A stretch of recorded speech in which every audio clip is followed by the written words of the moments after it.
the way that people in indigenous communities use it seems to be very different than the way that Westerners use it.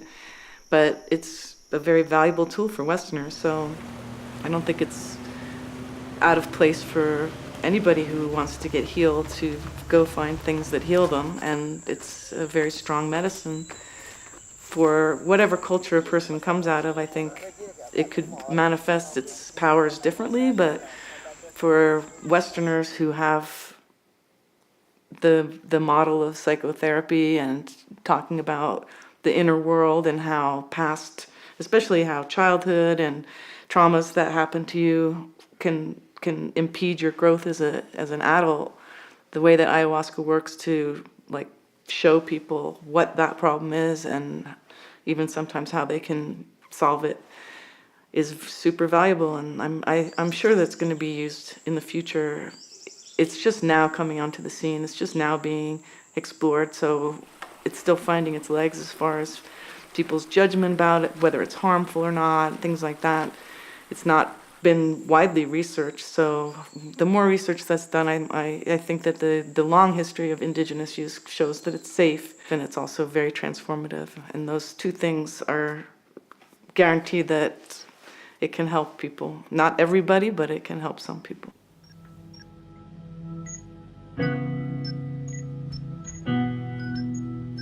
I went to undergraduate school in that new college of the University of South Florida, and I had a BA in liberal arts, and I got a degree in fine art from the San Francisco Art Institute in painting, and then I went on to get a degree in counseling, a master's in counseling from San Francisco State University, and then I got a certificate in substance abuse counseling from UC Berkeley Extension.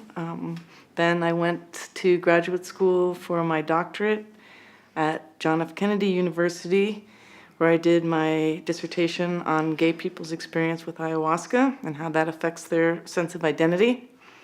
And then I was currently enrolled in the psychedelic assisted therapy certificate program at the California Institute of Integral Studies.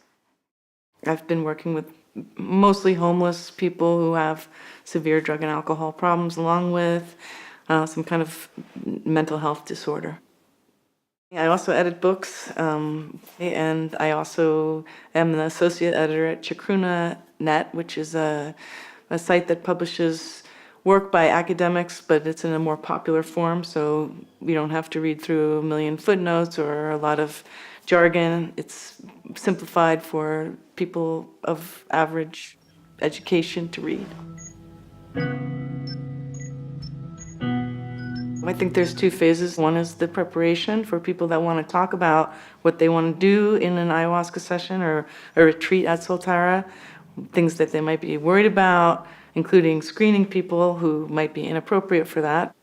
And then the other part is the integration part, which would be a longer process, talking about what came up during the sessions, what to make of how the material in the session relates to their intention, and just working on the general things that come up in an ayahuasca session, which can be very deep psychological issues.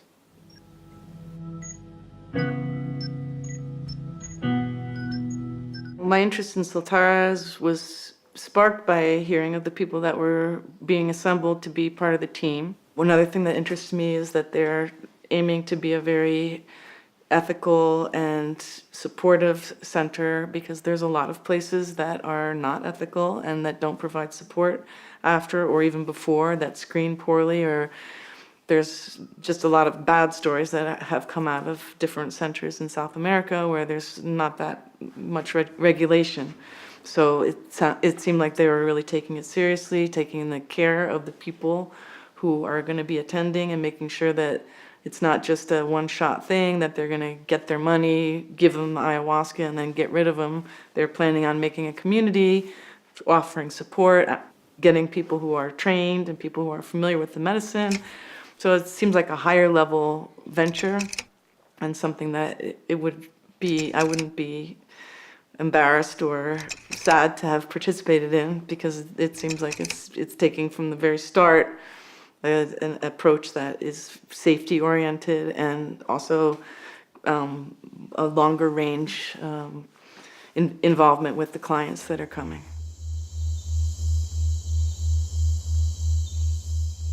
Ayahuasca's ability to speak to people in metaphors and visions and images, where a question or an intention can be formed and you'll see a picture, something will show up, or you'll see the face of somebody that you had forgotten about, or some design that involves you in the design or the pattern, where you get a different sense of yourself.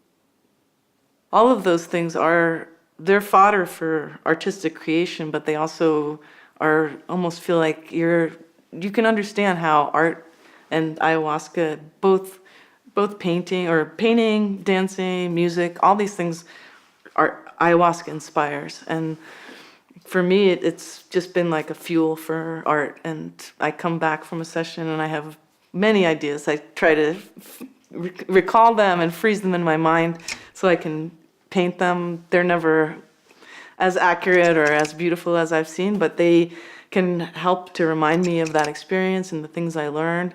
And I think that whole process of doing art, of whatever kind of art that people are interested in doing, it helps process the ayahuasca experience, and it helps recall it to mind again so that it's not forgotten, and the parts that were meaningful can be, made a note of and kept so that you can go back and take a look at them.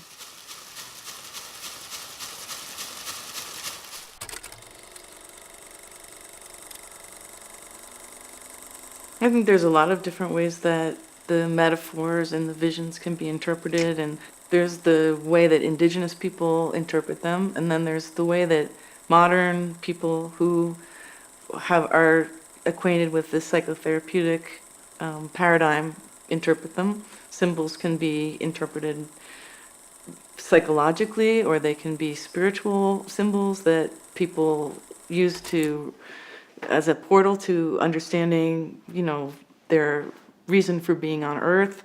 They can talk about childhood, they can talk about relationships, and show you things that later, through art or through writing or just remembering in the proper context, can give more meaning and tie into other visions and tie into things that you like, that strike you all of a sudden. You're like, whoa, I didn't understand that this snake reminded me of my mother, or whatever the connection is, that then you get an insight into, my mom was like a snake.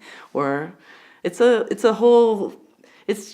know that it's coming from you, or that it's your own material that you're being shown to teach you something.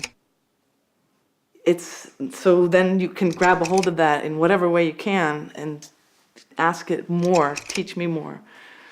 Through art or through therapy or whatever means that you use. I think as a person grows, you take ayahuasca and then you grow more, and then you take ayahuasca again. The stuff that's you're transforming and looking at changes, so that it's not like, you get the message and then you hang up the phone, because it's more of like an evolutionary process. So if you drink ayahuasca once and you're like, oh, good, I solved all my problems, that's great.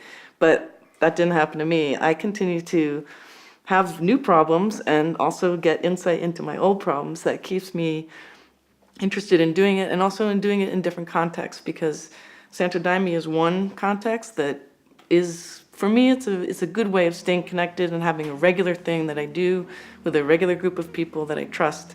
But the other formats offer other things, and other insights have come to me that I would, I can't say that I really prefer one over the other.